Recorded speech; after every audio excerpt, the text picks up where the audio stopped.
Ignore the nature of beliefs.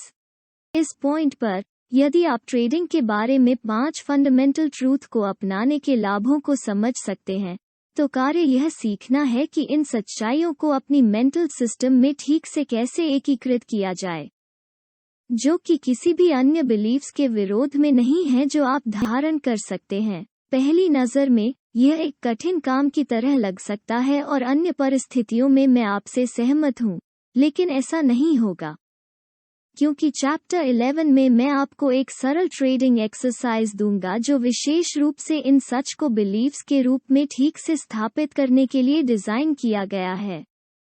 Functional level पर एक functional level वह है जहां आप अपने आप को स्वाभाविक रूप से एक लापरवाह मन की स्थिति से बाहर निकलते हुए पाते हैं, यह समझते हुए कि आपको क्या करने की आवश्यकता है और बिना किसी हिचकिचाहट या इंटरनल संघर्ष के इसे कर रहे हैं। हालांकि मेरे पास आप में से उन लोगों के लिए सावधानी का एक शब्द है जो पहले से ही इस अभ्यास को देख चुके हैं। सरफेस पर ट्रेडिंग एक्सरसाइज इतना सरल दिखता है कि आप जो कर रहे हैं उसके प्रभावों को अच्छी तरह से समझने से पहले आप इसे अभी करने के लिए ललचा सकते हैं। मैं जिद से सुझाव देता हूं कि आप रिकंसिडर करें, नई मान्यताओं को कैसे स्थापित किया जाए और नए बिलीव्स के विरोध में किसी भी मौजूदा विश्वास को कैसे बदला जाए। सीखने की प्रक्रिया में कुछ माइक्रो लेकिन गहन फुर्ती शामिल है। ट्रेडिंग अभ्यास को समझना ही आसान है, अपने बिलीव्स को बदलने के लिए एक्सरसाइज का उपयोग कैसे करें यह समझना पूरी तरह से एक और मामला है।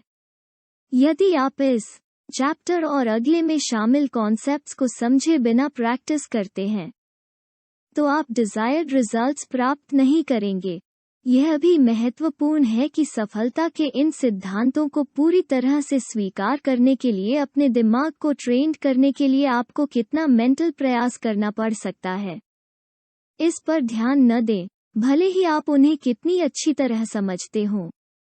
बॉब सीटीए को याद रखें, जो मानते थे कि वो संभावनाओं की योजना को अच्छी तरह से समझते हैं, लेकिन प्रोबेबिलिस्टिक पर्सपेक्टिव से कार्य करने की क्षमता नहीं रखते हैं।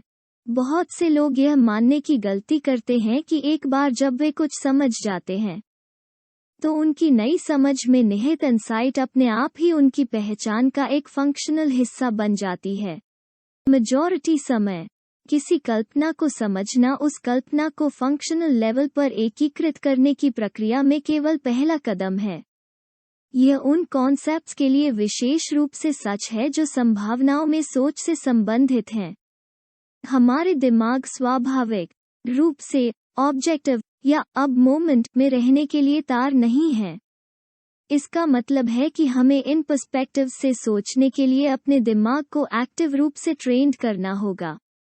शामिल ट्रेनिंग के अलावा काम करने के लिए कई आपस में विरोधी विश्वास हो सकते हैं। आपस में विरोधी बिलीव्स का प्रभाव मन की एक ऑब्जेक्टिव परिस्थिति से चलाए हुआ करने या अब मोमेंट के अवसर फ्लो का अनुभव करने के लिए आपके बेस्ट इंटेंशंस को तोड़-फोड़ करने का आउटकम होगा। एग्जाम्पल के लिए, मान लें कि आपने मार्केट्स को पढ़ना सीखने में साल बिताए हैं या टेक्निकल सिस्टम्स को डेवलप करने या खरीदने के लिए बड़ी रकम खर्च की है, ताकि आप यह पता लगा सके कि आगे क्या होने वाला है। अब आप समझ गए हैं कि आपको यह जानने की ज़रूरत नहीं है कि आगे क्या होने वाला है, और यह जानने की कोशिश करने से भी आपकी ऑब्जेक्टिव होने या पल में बने रहने की क्षमता कम हो जाएगी। हमारे पास आपके पुराने विश्वास के बीच एक सीधा संघर्ष है कि आपको यह जानना होगा कि सफल होने के लिए आगे क्या होगा, और आपकी नई समझ जिसे आपको जानने की आवश्यकता नहीं है। अब क्या आपकी नई समझ अचानक उस विश्वास को मजबूत करने पर खर्च किए गए सभी समय, मनी और एनर्जी को बेअसर कर देगी जिसे आपको जानने की आवश्यकता है? काश ये उतने आसान होते, और कुछ भाग्यशाली लोगों के लिए यह हो सकता है। यदि आपको चैप्टर 4 में याद होगा जब मैंने सॉफ्टवेयर कोड के संबंध में साइकोलॉजिकल दूरी के बारे में बात की थी, तो मैंने कहा था कि कुछ ट्रेड पहले से ही इन नए पर्सपेक्टिव्स के इतने करीब हो सकते हैं कि उन्हें एक बनाने के लिए कुछ लापता टुकड़ों को एक साथ रखना होगा। मन बदल रहा है। हाँ, अनुभव। हालांकि 1000 से अधिक ट्रेडर्स के साथ काम करने के अपने अनुभव के आधार पर मैं कह सकता हूं कि मेजॉरिटी इन पर्सपेक्टिव्स के बिल्कुल भी करीब नहीं है। आप में से जो नहीं हैं, उन्हें अपने मेंटल एनवायरनमेंट में ट्रेड के बारे में अपनी नई समझ को ठीक से एकीकृत करने के लिए काफी मात्रा में मेंटल कार्य काफी समय से अधिक लग सकता है। अच्छी खबर यह है कि आखिरकार चैप्टर 11 में मैं जो एक्सरसाइज प्रस्तुत करता हूँ वो 5 फंडामेंटल ट्रूथ्स को एस्टैब्लिश करेगा और कई प्रोबेबल संघर्षों को हल करेगा, लेकिन केवल तभी जब आप ठीक से जानते हो कि आप क्या कर रहे हैं और क्यों कर रहे हैं। यही इसका सब्जेक्ट और अगला चैप्टर है, the origins of a belief. हम बिलीव्स की नेचर के बारे में क्या सीख सकते हैं और हम उस ज्ञान का उपयोग कैसे कर सकते हैं ताकि एक ऐसा दिमाग तैयार किया जा सके जो लगातार सफल ट्रेडर बनने की हमारी इच्छा को बढ़ावा दे। ये 2 क्वेश्चन हैं जिनका आंसर मैं इस चैप्टर में देने जा रहा हूँ। सबसे पहले आइए हमारे बिलीव्स की जन्म को देखें। जैसा कि आप याद कर सकते हैं, यादें भेद और विश्वास एनर्जी के रूप में मौजूद हैं, विशेष रूप से स्ट्रक्चर्ड एनर्जी। इससे पहले मैंने बयान करने के लिए इन 3 मेंटल कंपोनेंट्स को एक साथ रखा। 1 कि यादें भेद और विश्वास फिजिकल सब्सटेंस के रूप में मौजूद नहीं है। 2 कि हमारे और बाहरी एनवायरनमेंट के बीच मौजूद कारण और प्रभाव संबंध इन कंपोनेंट्स को अस्तित्व में लाता है। और 3 कैसे कारण और प्रभाव संबंध उलट जाता है ताकि हम बाहरी एनवायरनमेंट में अनुभव कर सके कि हमने क्या सीखा है। अपने बिलीव्स के मूल में जाने के लिए हमें धारणा और विश्वास के बीच के अंतर को स्पष्ट करने के लिए इन कंपोनेंट्स को खोलना होगा। ऐसा करने का सबसे अच्छा तरीका है कि आप अपने आप को एक बच्चा के मन में कल्पना करें। मुझे लगता है कि एक बच्चे के जीवन की शुरुआत में उसके अनुभवों की यादें अपने शुद्धतम रूप में मौजूद होंगी। इससे मेरा मीनिंग यह है कि जो कुछ उसने देखा, सुना, सूंघा, छुआ या चखा है, उसकी यादें उसके दिमाग में शुद्ध सेंसरी जानकारी के रूप में मौजूद हैं जो किसी विशिष्ट शब्द या कॉन्सेप्ट से सिस्टमैटिक या जुड़ी नहीं है। इसलिए मैं एक शुद्ध धारणा को उसके मूल रूप में संग्रहित सेंसरी जानकारी के रूप में डिफाइंड करने जा रहा हूँ। दूसरी ओर एक विश्वास बाहरी एनवायरनमेंट के खुद को एक्सप्रेस करने के तरीके की नेचर के बारे में एक अवधारणा है। एक अवधारणा शुद्ध सेंसरी जानकारी को एक सिंबल सिस्टम के साथ जोड़ती है जिसे हम भाषा कहते हैं। एग्जाम्पल के लिए, मोस्ट बेबीज की एक प्योर परसेप्शन होती है कि एक माता पिता द्वारा प्यार से पाला जाने पर कैसा महसूस होता है, लेकिन यह तब तक नहीं है जब तक कि बच्चा को कुछ शब्दों को उसकी विचार में संग्रहित शुद्ध सेंसरी जानकारी के साथ जोड़ना या जोड़ना नहीं सिखाया जाता है, जिसे वो बनाएगा प्यार से दुलारा हुआ होने के बारे में एक विचार। फ्रेज जीवन वंडरफुल है एक योजना है। अपने आप में शब्द अनटैंजिबल सिंबल्स का एक मीनिंगलेस कलेक्शन बनाते हैं, लेकिन अगर किसी बच्चे को या तो पढ़ाया जाता है या इन शब्दों को दुलारा हुआ होने की अपनी पॉजिटिव आवेशित भावनाओं से जोड़ने का फैसला किया जाता है, तो अक्षर अब अमूर्त प्रतीकों का संग्रह नहीं है और शब्द अब एक अमूर्त वाक्यांश नहीं है। जीवन अद्भुत है। अस्तित्व की नेचर या दुनिया के काम करने के तरीके के बारे में एक कुछ अंतर बन जाता है। उसी तरह अगर बच्चे को उसकी ज़रूरतों के सापेक्ष पर्याप्त पोषण नहीं मिला, तो वो भावनात्मक दर्द की अपनी भावनाओं को जीवन उचित नहीं है या दुनिया एक भयानक जगह है जैसी अवधारणा से आसानी से जोड़ सकता है। किसी भी मामले में जब हमारी यादों या अनुभवों से पॉजिटिव या नेगेटिव एनर्जी शब्दों के एक ग्रुप से जुड़ जाती है जिसे हम एक विचार कहते हैं, तो विचार एक्टिव हो जाती है और परिणाम स्वरूप रियलिटी की नेचर के बारे में एक विश्वास में बदल जाती है। यदि आप मानते हैं कि कॉन्सेप्ट्स एक भाषा के ढांचे द्वारा स्ट्रक्चर्ड हैं और हमारे अनुभवों से एक्टिव हैं, तो यह ऑब्वियस हो जाता है कि मैं बिलीव्स को स्ट्रक्चर्ड एनर्जी के रूप में क्यों रेफरेंस्ड करता हूँ। जब कोई विश्वास एग्जिस्टेंस में आता है तो वो क्या करता है? इसका कार्य क्या है? कुछ मायनों में उन सवालों को पूछना फनी लगता है। आखिरकार हम सभी की मान्यताएं हैं। हम अपने बिलीव्स को मुंह ज़बानी रूप से और अपने कार्यों के माध्यम से लगातार एक्सप्रेस कर रहे हैं। इसके अलावा हम लगातार अन्य लोगों के बिलीव्स के साथ बातचीत कर रहे हैं क्योंकि वे उन्हें एक्सप्रेस करते हैं। हालांकि यह जरूरी नहीं है कि हमारे जीवन की क्वालिटी के साथ होने वाली समस्याएं, एग्जाम्पल के लिए खुशी की कमी, असंतोष की भावना या किसी जोन में सफलता की कमी, हमारे बिलीव्स में सहज हैं। विचार की यह कमी एक यूनिवर्सल घटना है।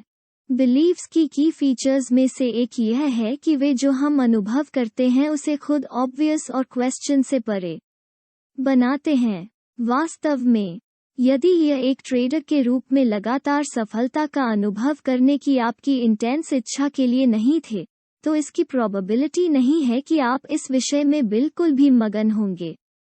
आमतौर पर लोगों को अपनी कठिनाइयों के सोर्स के रूप में अपने बिलीव्स की जांच शुरू करने से पहले बहुत निराशा के साल लगते हैं। हालांकि भले ही विश्वास हमारी पहचान का एक जटिल हिस्सा है, आपको आत्मविश्लेषण की इस प्रोसेस को निजी रूप से लेने की आवश्यकता नहीं है। इस फैक्ट पर विचार करें कि हम में से कोई भी हमारे किसी भी विश्वास के साथ पैदा नहीं हुआ था। वे सभी तरीकों के कॉम्बिनेशन में हासिल किए गए थे। हमारे जीवन पर सबसे गहरा प्रभाव डालने वाली कई बिलीव्स को हमने इंडिपेंडेंट इच्छा के कार्य के रूप में भी हासिल नहीं किया था। वे अन्य लोगों द्वारा स्थापित किए गए थे, और यह शायद किसी के लिए भी आश्चर्य की बात नहीं होगी कि आमतौर पर वे विश्वास जो हमें सबसे अधिक कठिनाई का कारण बनते हैं, वे हैं जो हमारी सचेत मर्जी के बिना दूसरों से प्राप्त किए गए थे। इससे मेरा मीनिंग उन बिलीफ्स से है जो हमने तब हासिल की थी जब हम बहुत छोटे थे और हमें जो सिखाया जा रहा था उसके नेगेटिव इम्पैक्ट्स को महसूस करने के लिए अनजान थे।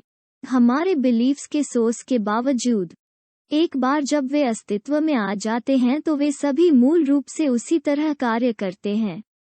बिलीफ्स के कुछ स्पेसिफिक तरीके होते हैं जिनसे वे अपना काम करते हैं, हमारे शरीर के डिफरेंट हिस्सों के उल्टा नहीं। एग्जाम्पल के लिए, यदि आप मेरी आँखों और अपनी आँखों, या मेरे हाथों और अपने हाथों, या मेरी लाल खून सेल्स और अपनी लाल खून सेल्स की तुलना करते हैं, तो हम देख सकते हैं कि वे बिल्कुल समान नहीं हैं, लेकिन उनके पास सामान्य प्रॉपर्टीज हैं जो उन्हें पैदा करती हैं इसी तरह से कार्य करने के लिए। उसी टोकन से यह विश्वास कि जीवन अद्भुत है अपना कार्य उसी तरह से करेगा जैसे यह विश्वास कि जीवन भयानक है।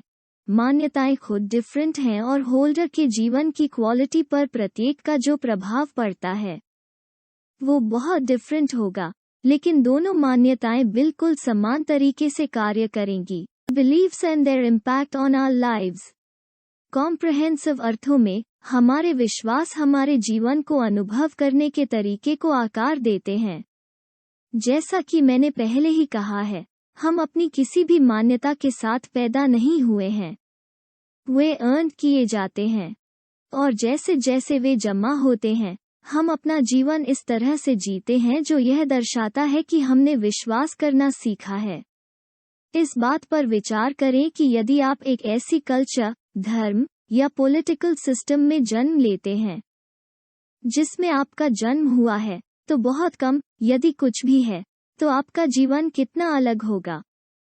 यह कल्पना करना कठिन हो सकता है, लेकिन जीवन की नेचर और दुनिया कैसे काम करती है, इस बारे में आपने जो विश्वास करना सीखा होगा, वो दूर से वैसा नहीं हो सकता जैसा आप वर्तमान में मानते हैं। फिर भी आप इन अन्य मान्यताओं को अपने वर्तमान बिलीफ्स के समान सर्टेनिटी के साथ धारण करेंगे। How beliefs shape our lives.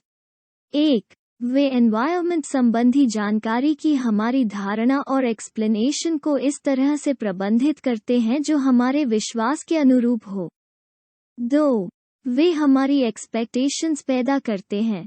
ध्यान रखें कि उम्मीद एक ऐसा विश्वास है जिसे भविष्य के किसी मोमेंट में प्रोजेक्टेड किया जाता है। चूंकि हम किसी ऐसी चीज की उम्मीद नहीं कर सकते जिसके बारे में हम नहीं जानते हैं, हम यह भी कह सकते हैं कि एक उम्मीद वो है जिसे हम जानते हैं कि भविष्य के किसी मोमेंट में प्रोजेक्टेड किया जाता है। 3. हम जो कुछ भी करने का निर्णय लेते हैं या व्यवहार की कोई बाहरी एक्सप्रेशन हमारे विश्वास के अनुरूप होगी। 4. अंत में हमारे विश्वास आकार देते हैं कि हम अपने कार्यों के आउटकम के बारे में कैसा महसूस करते हैं। हम जिस तरह से कार्य करते हैं उसके बारे में बहुत कुछ नहीं है कि विश्वास एक प्रमुख भूमिका नहीं निभाते हैं। तो अब मैं जो करने जा रहा हूँ वो आपको एक एग्जाम्पल देता है जिसका उपयोग मैंने अपनी पहली पुस्तक द डिसिप्लिन ट्रेडर में डिफरेंट कार्यों को स्पष्ट करने के लिए किया था। एक विश्वास का 1987 के स्प्रिंग में मैं गोचा शिकागो नामक एक स्थानीय रूप से निर्मित टेलीविजन कार्यक्रम देख रहा था। यह कुछ स्थानीय हस्तियों के बारे में था जो एक दूसरे पर व्यवहारिक चुटकुले सुनाते थे। कार्यक्रम के एक भाग में टीवी स्टेशन ने मिशिगन एवेन्यू के एज साइड वॉक पर खड़े होने के लिए एक आदमी को मुफ्त पैसे। आप में से जो शिकागो से जानकार नहीं हैं, उनके लिए मिशिगन एवेन्यू कई फैशनेबल स्पेसिफिक डिपार्टमेंट स्टोर और बुटीक का घर है। टीवी स्टेशन ने उस आदमी को काफी मात्रा में नकद दिया जिसमें किसी को भी पैसे देने के इंस्ट्रक्शंस दिए गए थे। अब जब आप मानते हैं कि मिशिगन एवेन्यू शहर के सबसे व्यस्त इलाकों में से एक है और अगर हम यह मान लें कि सड़क पर आदमी को पार करने वाले मेजॉरिटी लोग संकेत पढ़ सकते हैं, तो आपको लगता है कि कितने लोग उसे अपने आप ले गए पेशकश की और कुछ पैसे मांगे? जितने भी लोग वहां से गुजरे और संकेत पढ़े, उनमें से केवल एक आदमी रुका और कहा, बढ़िया। क्या मेरे पास बस ट्रांसफर खरीदने के लिए एक क्वार्टर हो सकता है? नहीं तो कोई आदमी के पास भी नहीं जाता। आखिरकार वो आदमी निराश हो गया क्योंकि लोग उस तरह से फीडबैक नहीं दे रहे थे जिस तरह से उसने उनसे उम्मीद की थी। वो चिल्लाने लगा, क्या तुम्हें कोई पैसा चाहिए? कृपया मेरे पैसे ले लो, मैं इसे इतनी जल्दी नहीं दे सकता। हर कोई उसके इर्द गिर्द ऐसे घूमता रहा जैसे उसका कोई वजूद ही न हो। वास्तव में मैंने देखा कि कई लोग उससे बचने के लिए अपने रास्ते से हट गए। जैसे ही एक सूट पहने और एक ब्रीफकेस लिए एक आदमी पास आया, वो ठीक उसके पास गया और कहा, क्या आपको कुछ पैसे चाहिए? उस आदमी ने जवाब दिया, आज नहीं। वास्तव में अब निराश होकर उसने पलटकर जवाब दिया, यह कितने दिनों में होता है? क्या आप कृपया इसे लेंगे? जैसे ही उसने उस आदमी को कुछ नकदी सौंपने की कोशिश की, उस आदमी ने नहीं में एक ब्रीफ जवाब दिया और आगे बढ़ गया। यहाँ पर क्या हो रहा था? कोई भी बस ट्रांसफर की आवश्यकता वाले आदमी को छोड़कर पैसे क्यों नहीं मांगेगा?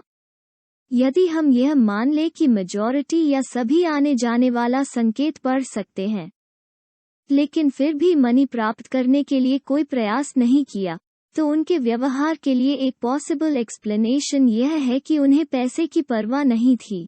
हालांकि यह देखते हुए कि हमारा जीवन मनी की खोज में कितना डेडिकेटेड है, इसकी बहुत प्रोबेबिलिटी नहीं है।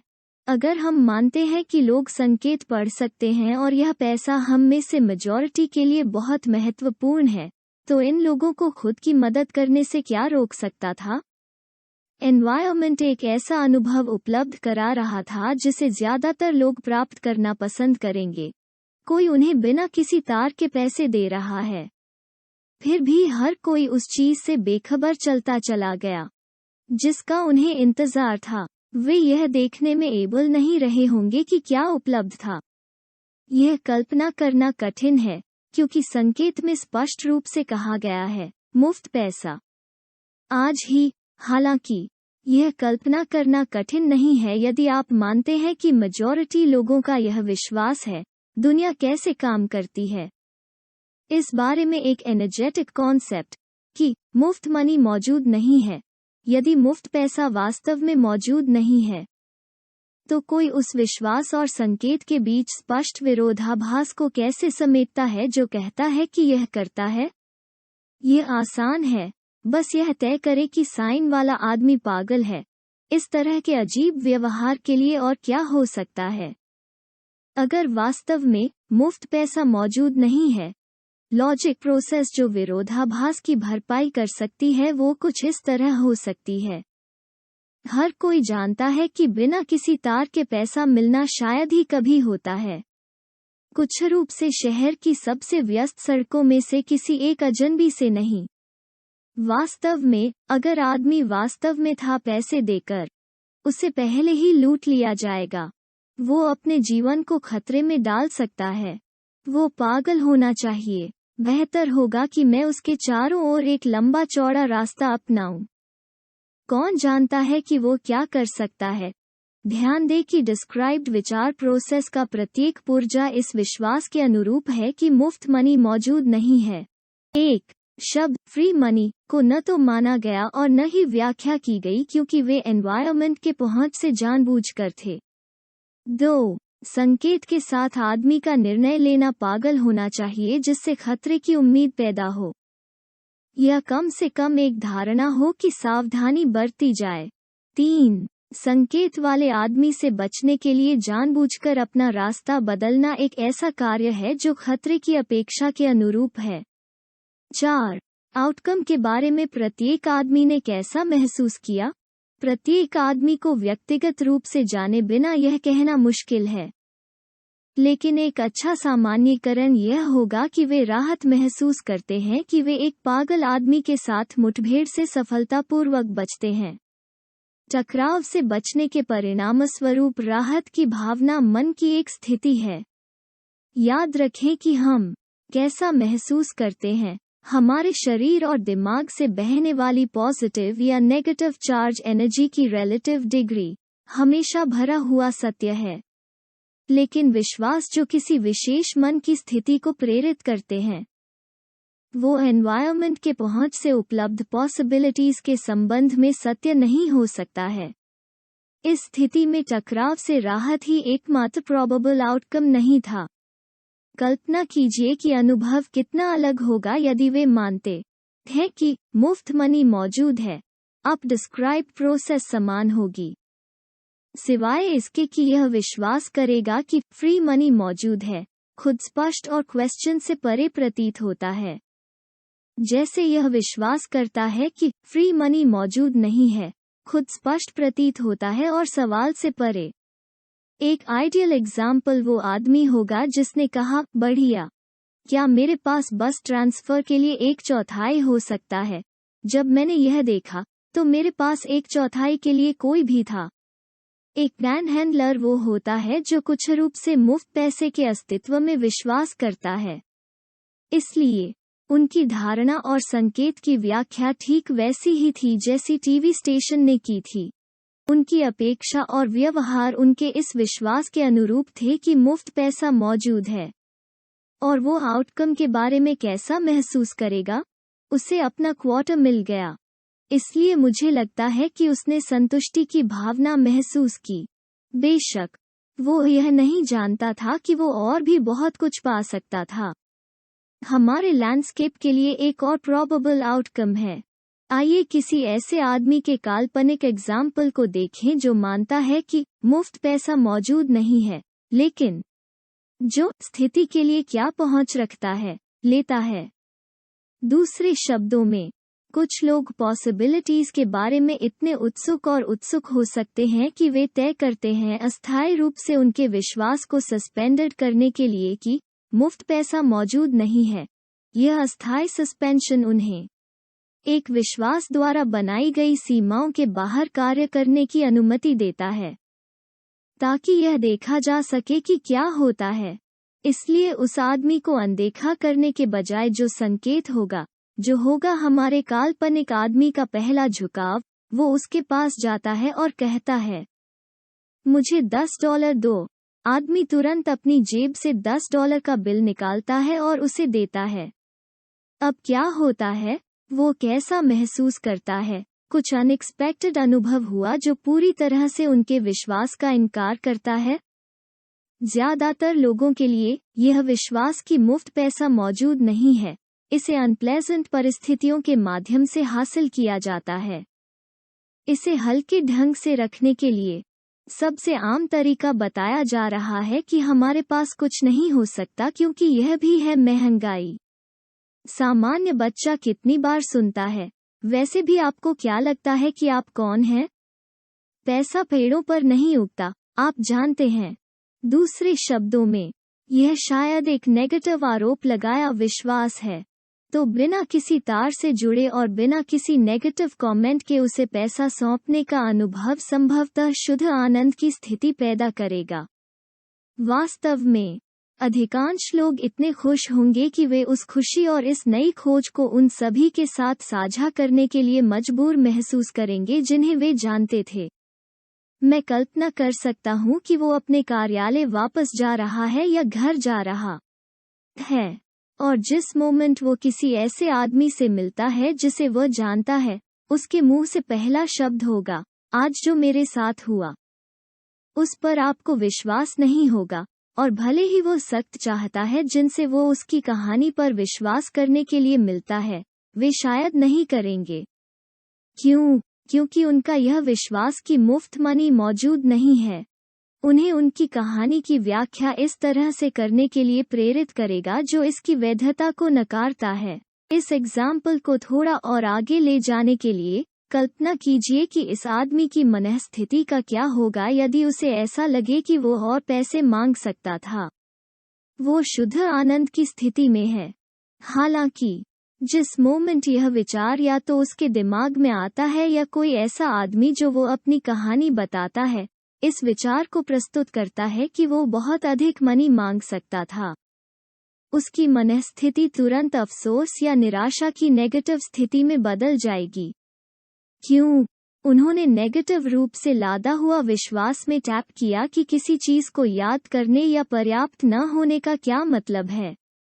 एज अ रिजल्ट, उसे जो मिला उस पर खुश होने के बजाय वो शोक करेगा जो उसके पास हो सकता था लेकिन नहीं मिला। Believes versus the truth. इन तीनों एग्जाम्पल्स में इमेजिनरी सहित सभी ने स्थिति के अपने खुद के अनूठे एडिशन का अनुभव किया। यदि पूछा जाए तो प्रत्येक आदमी अपने पहुंच से जो अनुभव करता है उसका वर्णन करेगा, जैसे कि यह स्थिति की रियलिटी का एकमात्र सही और मान्य एडिशन था। सत्य के इन तीन वर्शंस के बीच का विरोधाभास मुझे एक बड़े फिलोसॉफिकल इश्यूज का सुझाव देता है जिसे हल करने की आवश्यकता है।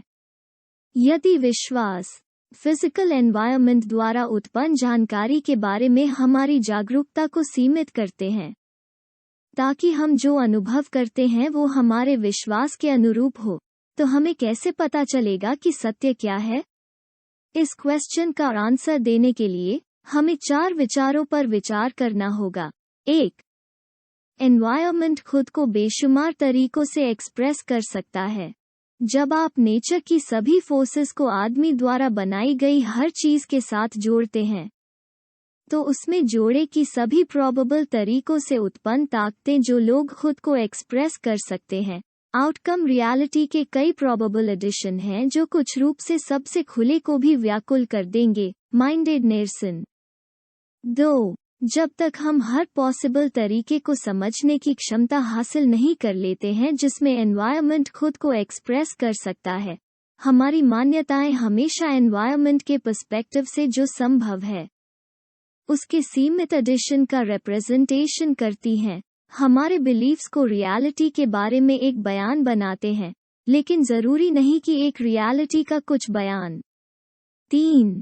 यदि आप खुद को दूसरे स्टेटमेंट को एक्सेप्शन मानते हुए पाते हैं, तो विचार करें कि यदि हमारे विश्वास फिजिकल रियलिटी का एक सच्चा 100% सटीक रिफ्लेक्शन होते, तो हमारी एक्सपेक्टेशंस हमेशा पूरी होती। अगर हमारी उम्मीदें हमेशा पूरी होती, तो हम हमेशा संतुष्टि की स्थिति में होते। यदि फिजिकल रियलिटी लगातार ठीक उसी तरह दिखाई दे रही थी जैसी हम उम्मीद कर रहे थे, तो हम खुश, हैप्पी, एक्साइटेड और भलाई की पूरी भावना के अलावा और कैसे महसूस कर सकते थे? 4. यदि आप तीसरे स्टेटमेंट को वैलिड मानते हुए स्वीकार कर सकते हैं, तो आउटकम भी सत्य है। अगर हम संतुष्टि का अनुभव नहीं कर रहे हैं, तो हमें एक ऐसे विश्वास या विश्वास से काम लेना चाहिए जो एनवायरनमेंट की स्थिति के सापेक्ष बहुत अच्छी तरह से काम नहीं करता है।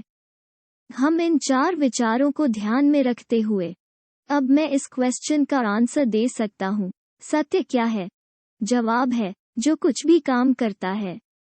यदि विश्वास हम जो संभव है उस पर सीमाएं लगाते हैं और एनवायरनमेंट खुद को इन्फिनिट तरीकों से एक्सप्रेस कर सकता है, तो विश्वास केवल किसी भी मोमेंट में हम जो हासिल करने का प्रयास कर रहे हैं उसके रिलेटिव ही सही हो सकता है। दूसरे शब्दों में, हमारे बिलीफ्स में सहज सत्य की रिलेटिव डिग्री को इस बात से मापा जा सकता है कि वे कितने उपयोगी हैं। हम में से प्रत्येक के पास इंटरनल रूप से उत्पन्न बल, जिज्ञासा, जरूरतें, चाहत, इच्छाएं, लक्ष्य और आकांक्षाएं हैं जो हमें फिजिकल एनवायरनमेंट के साथ बातचीत करने के लिए मजबूर या प्रेरित करते हैं। अपनी जिज्ञासा, जरूरतों, चाहतों, इच्छाओं, लक्ष्यों या एस्पिरेशंस के उद्देश्य को पूरा करने के लिए हम जो कदम उठाते हैं, वो इस बात का एक कार्य है कि हम किसी भी परिस्थिति या स्थिति में क्या सच मानते हैं। वो सत्य, जो कुछ भी है, यह डिटरमिन्ड करेगा 1. एनवायरनमेंट के पहुंच से जो उपलब्ध है, उसके संबंध में हम जो पॉसिबिलिटीज देखते हैं। 2. हम जो देखते हैं उसकी व्याख्या कैसे करते हैं। 3. हम जो निर्णय लेते हैं। 4. आउटकम की हमारी एक्सपेक्टेशंस। 5. हम जो कार्रवाई करते हैं। और 6. हम अपने प्रयासों के आउटकम के बारे में कैसा महसूस करते हैं।